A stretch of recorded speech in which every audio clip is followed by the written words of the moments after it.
जय गुरुदेव, जय गायत्री माता। गायत्री महाविज्ञान, मनोभूमि का परिष्कार। इसमें गुरुदेव जी ने लिखा है कि बगीचे को यदि सुंदर बनाना है तो उसके लिए किसी कुशल माली की नियुक्ति आवश्यक है।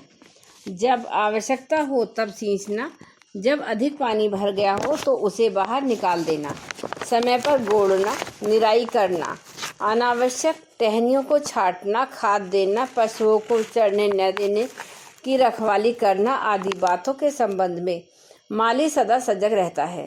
फलस्वरूप यह बगीचा हरा भरा, फला फूला, सुंदर और समुन्नत रहता है। मनुष्य का मस्तिष्क एक बगीचा है। इसमें नाना प्रकार के मनोभाव, विचार, संकल्प, इच्छा, वासना, योजना रूपी वृक्ष उगते हैं। उनमें से कितने ही अनावश्यक और कितने ही आवश्यक होते हैं। बगीचे में कितने ही पौधे झाड़ झंकार जैसे अपने आप उगाते हैं। वे बड़े तो बगीचे को नष्ट कर सकते हैं, इसलिए माली उन्हें उखाड़ देता है और दूर दूर से लाकर अच्छे अच्छे बीज उसमें बोता है। गुरु अपने शिष्य के मस्तिष्क रूपी बगीचे का माली होता है।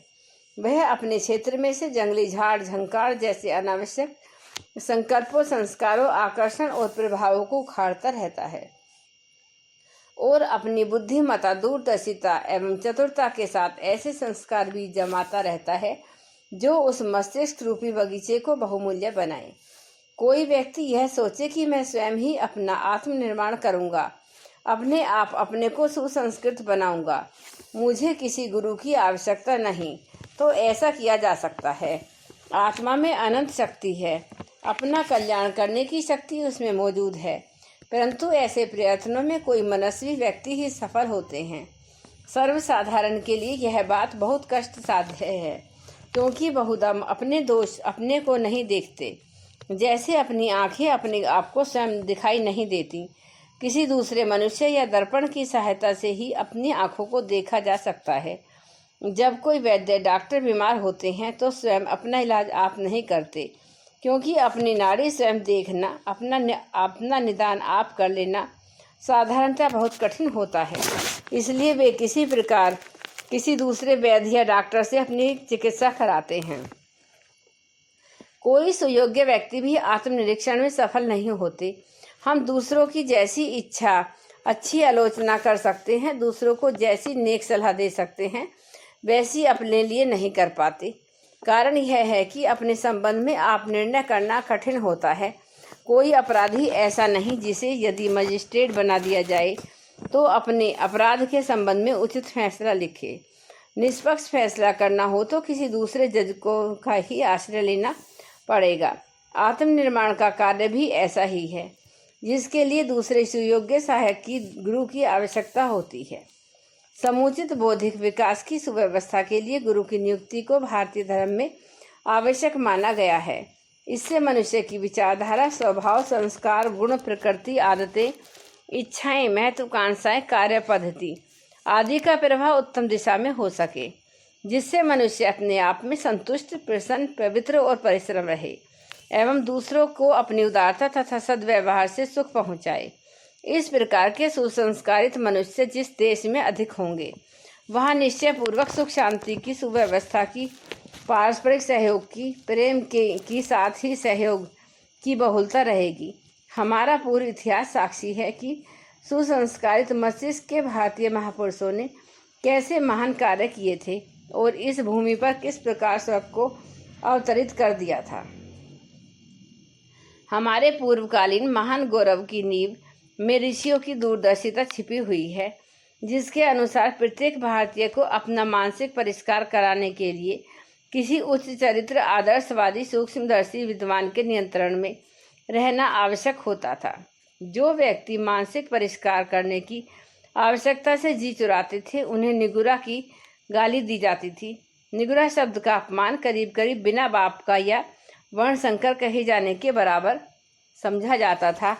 धन का कमाना, विद्या पढ़ना, अस्त्र चलाना सभी बातें आवश्यक थीं, पर मानसिक परिष्कार तो सबसे अधिक आवश्यक था, क्योंकि असंस्कृत मनुष्य तो समाज का अभिशाप बनकर ही रहता है, भले ही उसके पास कितनी ही अधिक भौतिक संपदा क्यों ना हो। गुरु को प्रत्यक्ष 3 देवों में 3 परम पूज्यों में स्थान देने का यही कारण था। दूषित वातावरण का प्रभाव। आज यह प्रथा टूट चली है कि गुरु कहलाने के अधिकारी व्यक्तियों का मिलना मुश्किल है।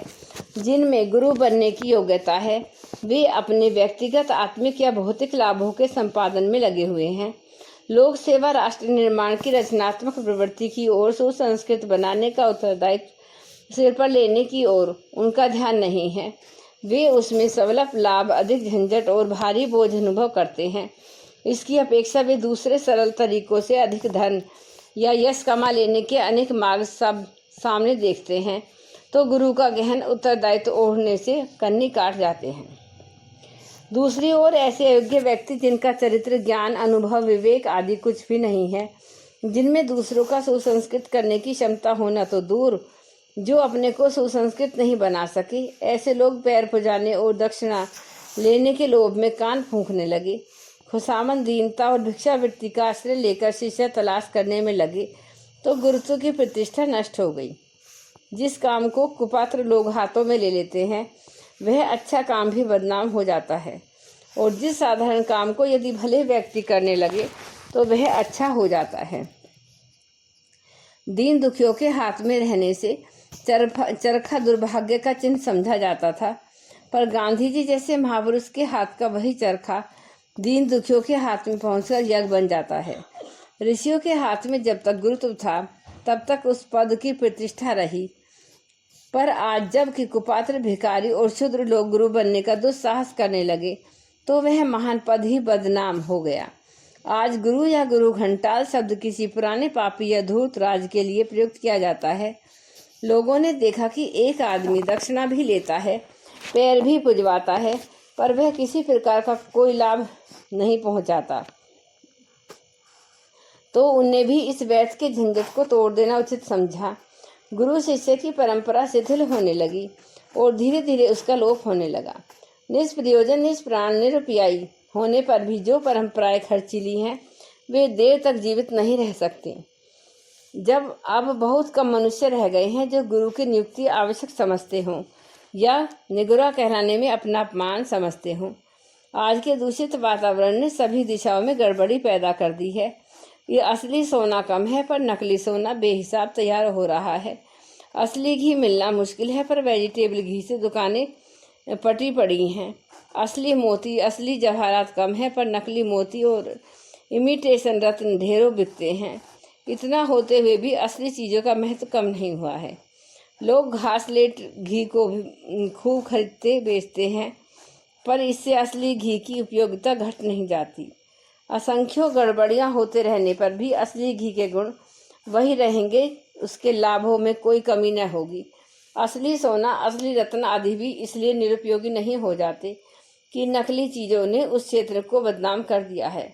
मिलावट, नकलीपन, धोखेधड़ी के बाजार पर्वत मिलकर भी वास्तविकता की वास्तु स्थिति का महत्व राई भर भी नहीं घटा सकते, क्योंकि व्यक्ति द्वारा व्यक्ति का निर्माण एक सच्चाई है जो आज की विषम स्थिति में तो क्या किसी भी बुरी से बुरी स्थिति में भी गलत सिद्ध नहीं हो सकती। रोटी बनानी होगी तो आटे की, पानी की, आग की जरूरत पड़ेगी, चाहे कैसा भी भला या बुरा समय हो। इस अनिवार्य आवश्यकता में कोई अंतर नहीं आ सकता। अच्छे मनुष्य, सच्चे मनुष्य, प्रतिष्ठित मनुष्य, सुखी मनुष्य की रचना के लिए यह आवश्यक है कि अच्छे, सुयोग्य और दूरदर्शी मनुष्यों द्वारा हमारे मस्तिष्क का नियंत्रण, संशोधन, निर्माण और विकास किया जाए। मनुष्य कोरे कागज के समान है, वह जैसा ग्रहण करेगा वैसा ही सीखेगा। साथ ही यह भी निश्चित है कि यदि आरंभिक अवस्था में प्रयत्नपूर्वक सद्गुण नहीं सिखाए जाएंगे तो वह सामान्यतः बुराई की ओर झुकेगा। यदि बुराई से बचना है तो अच्छाई से संबंध जोड़ना आवश्यक है। मनुष्य का मन खाली नहीं रह सकता। उसे अच्छाई का प्रकाश न मिलेगा तो निश्चय ही बुराई के अंधकार में रहना होगा। जय गुरुदेव, जय गायत्री माता।